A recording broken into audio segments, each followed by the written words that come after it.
Welcome to Global Digest on ADBN TV, live across Abuja, Lagos and beyond. I am Amma Marcus.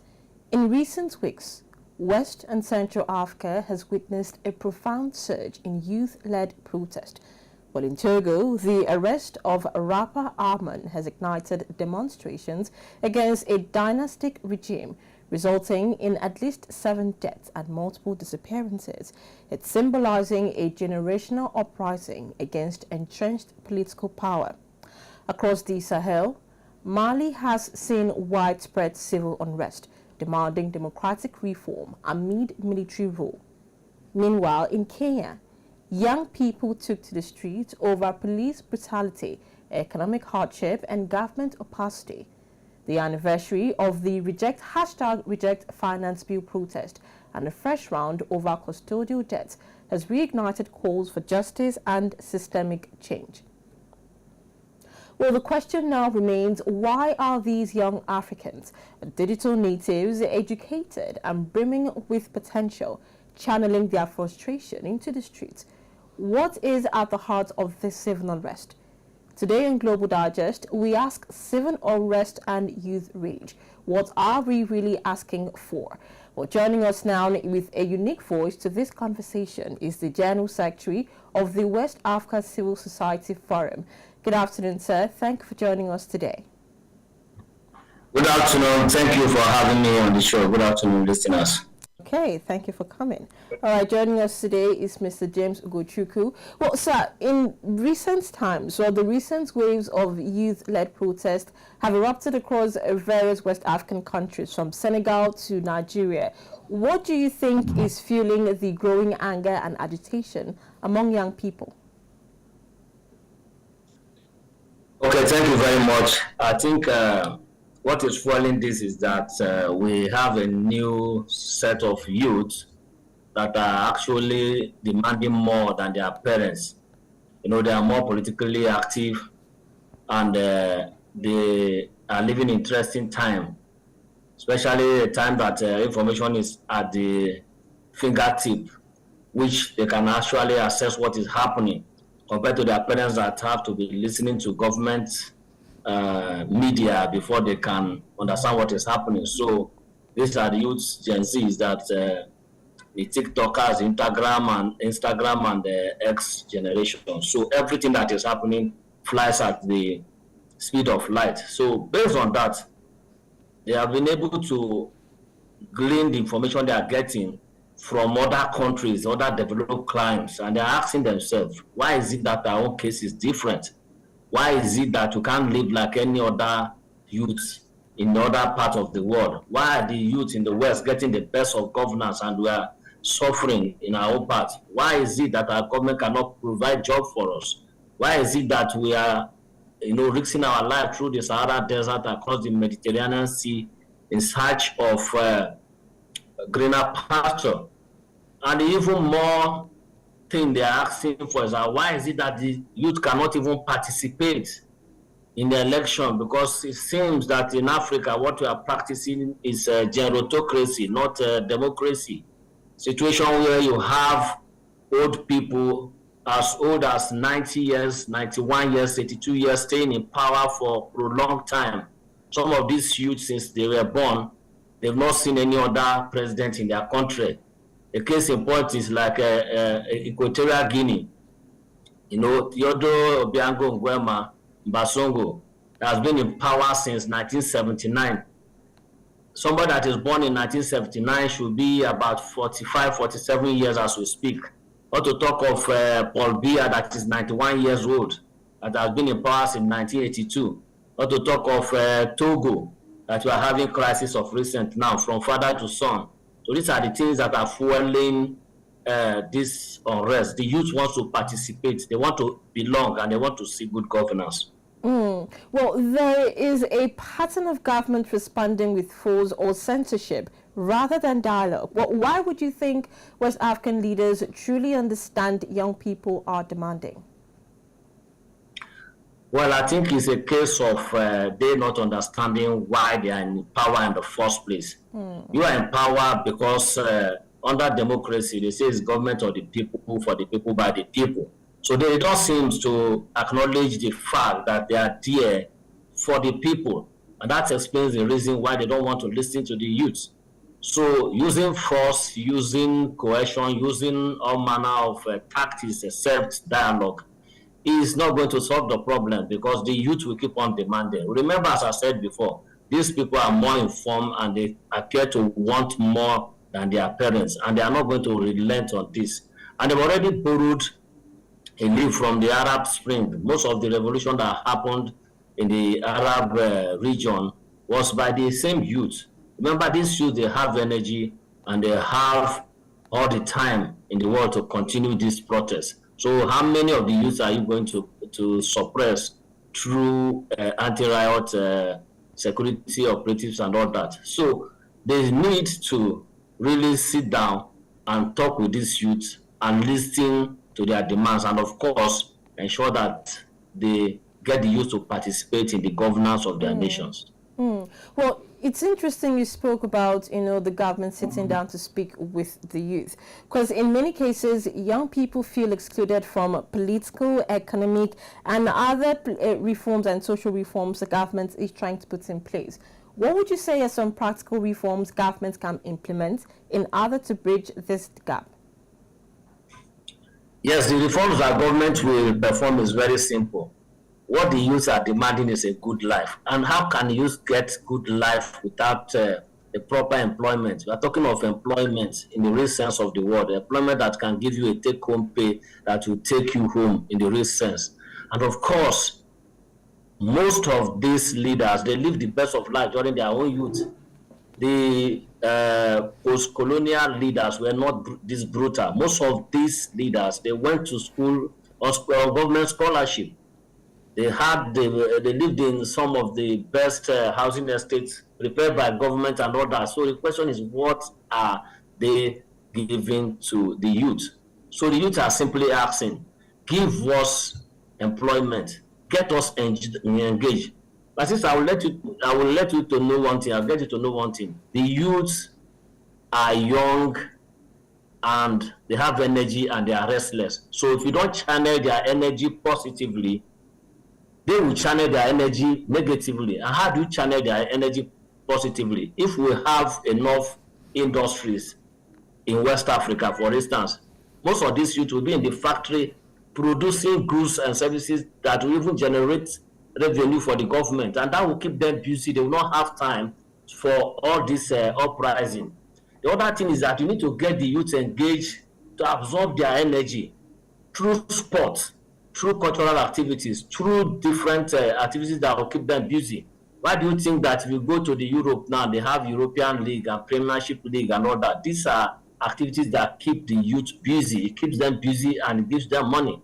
So now if you look at the whole of West Africa now, just name one sporting activity that is very serious, the Wafu Cup and the other kind of activities, West African games. Nobody knows how far they are as it is now. They are not an engaging platform for the youth. So these are the things that government of this region need to start looking at, starting from the countries to the regional level. There should be activities that will keep the youth busy. But the most important thing is that you need to create jobs for the youth so that they will not start crossing the Saharan desert to the Mediterranean Sea to Europe. They need to stay in their fatherland, earn income, and of course contribute to the development of their fatherland. Because I can assure you, it's not all of them that wants to travel, but they were pushed to travel because there's nothing to hang on at home. There's hopelessness at home. So the government needs to address the issue of unemployment. Mr. Ugochukwu, earlier when you were speaking, you said these young people have more access to information, and this is across digital platforms. Well, these platforms are both a megaphone and also a target during these protests. Remember, sometime around during the NTAT protests in Nigeria, the social media platform X, formerly known as Twitter, now known as X, was shut down for a period of time. Well, how is the rise of digital activism changing the nature of civic engagement in this present day? Well, when it comes to digital activism, it sways two different ways, both negatively and positively. Positively in the sense that a youth can sit in the comfort of his father's house and send a message directly to any of the politician or officials representing him, from the president to the councillor, because most of all these politicians are on social media, so they can easily send a message to the public office holders, and some of these messages they can actually aggregate it and form a group, virtual group, and start having conversation around this on a particular issue. Not to talk of even engaging some of these public office holders directly, because we've seen a situation where some of these public office holders, they hold what do we call it now, SpaceX or tweet meet or something of that nature. There are this online virtual engagement that they do have. Then the other side of it is that of misinformation, because as much as the social media is good in terms of engagement with public office holder, we do have challenges of misinformation. The same social media can be used to pass the negative information about the government, or even to mislead the youth into uprising. And that is where the youth need to be nuanced on how to use some of these tools in order not to fall victim of rogue politicians that want to destroy the system for their own selfish gain. Well, let's go back to an earlier point you made about the youth. It's not just about politics. You spoke about employment and insecurity in the region. Well, speaking about the response to the protests, which have also instigated, how should countries respond beyond police reforms?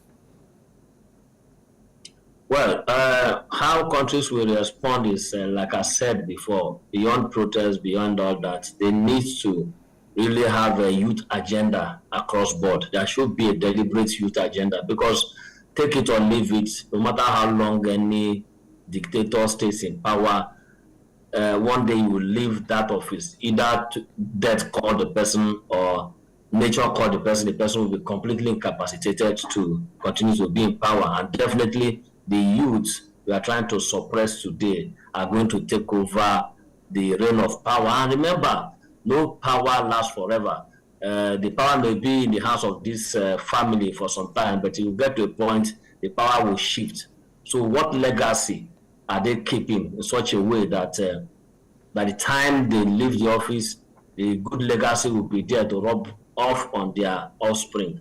So sitting down and having a concrete youth agenda aimed at developing the human capital potentials of these youths is the way to go. They need to sit down with the youth and not see them as opposition or anti-government, but as partners in progress in all the national activity. Because if you look at it very well, there's no nation that will develop without the youth. As we speak, Africa has the fastest growing youngest population in any continent. We have the highest. And over 70% of African youths are under 30. So these are potentials that the African leaders are not harnessing. And that is why you see the Western world are giving scholarship to young Africans to come to their country. They give them scholarship.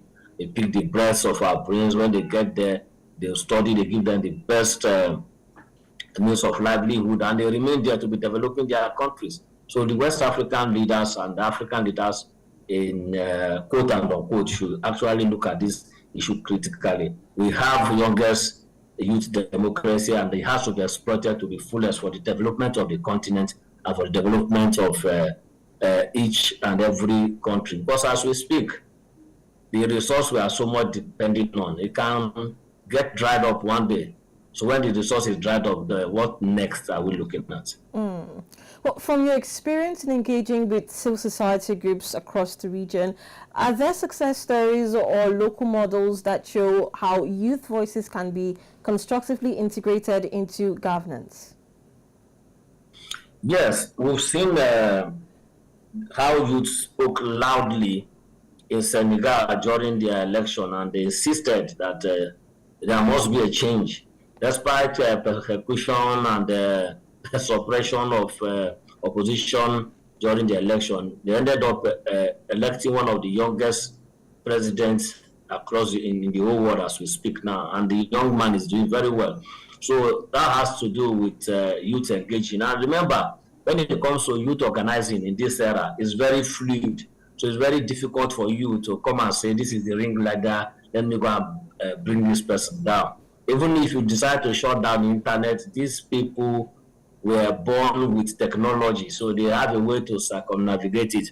You once mentioned the time that Twitter was shut down in Nigeria. A lot of Nigerians were still tweeting throughout that period, so it will not change anything. So we live at a period that youth can always organize either way you like it. By the time you try to suppress them, they always find another way that they will get used to gather. Because what they are doing now is that they are more informed than their parents and they want to participate in the government of their country. So it's very difficult to hold them back from doing what they need to do. They always have several tools to organize. And of course, I've just shown you an example of Senegal. Even though in other countries, they are still trying to suppress the youth, especially in Nigeria, but youth are still rising on a regular basis, organizing and rally around the common cause to achieve their purpose.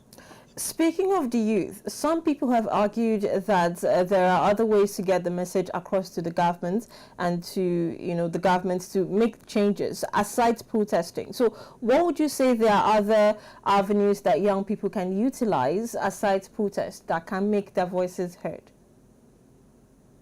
Well, the best way to get the voice of the youth is to engage in an inclusive and participatory process. A situation where you, as a government, decide to sideline the youth, they'll do what they know how to do best, which is protest. They have all the energy to march up to 15 kilometers. You, the elderly ones, don't have it.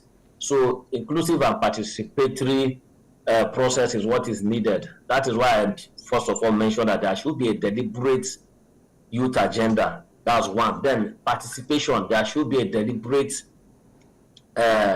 recruitment of the youth into the public service. By the time the youth see their mates as ministers, as permanent secretaries, as commissioners, as political office holders, to go a long way to, douse their attention so that their own person is there representing their interests. And of course, by the time you are co-opting this youth to public office, you have to ensure that some of them, or most of them, or all of them, should be people that have the interests of their fellow youth at heart.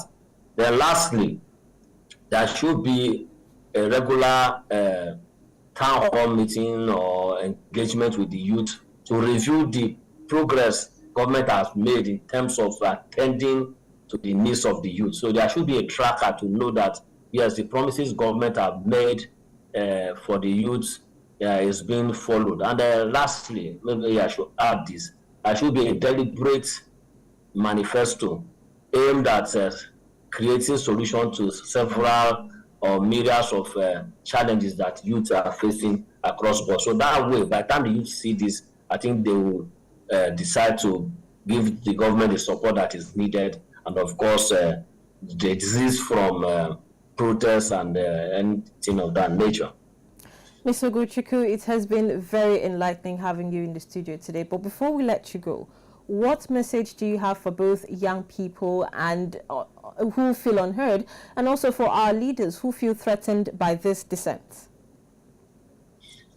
Well, the message I have for the young people is that power is not given, power is taken. So you don't sit at your father's house and you expect power to be given to you. So they should go in there and participate in the political process of their country. You don't need to join the ruling party. You can join any political party, go through the rank and file, and you yourself, your voice will be heard. So you have the population, you have the power. By the time you get into government, co-opt your fellow youth, and all of you will dominate the party, because democracy is about numbers. So by the time you have more youth getting into political position, then the voice of the youth will be heard loud and clear without protest. Okay, a powerful conversation there as we look at the undercurrents of youth unrest sweeping across the West African region. Well, at its core, it's not just about the protest, it's about power, purpose, and the urgent call for leadership that truly listens. A very big thank you to you, Mr. Ugochukwu, for taking out time to have this discussion with us. We appreciate you. Thank you so much. Thank you for having me. All right, thank you for coming.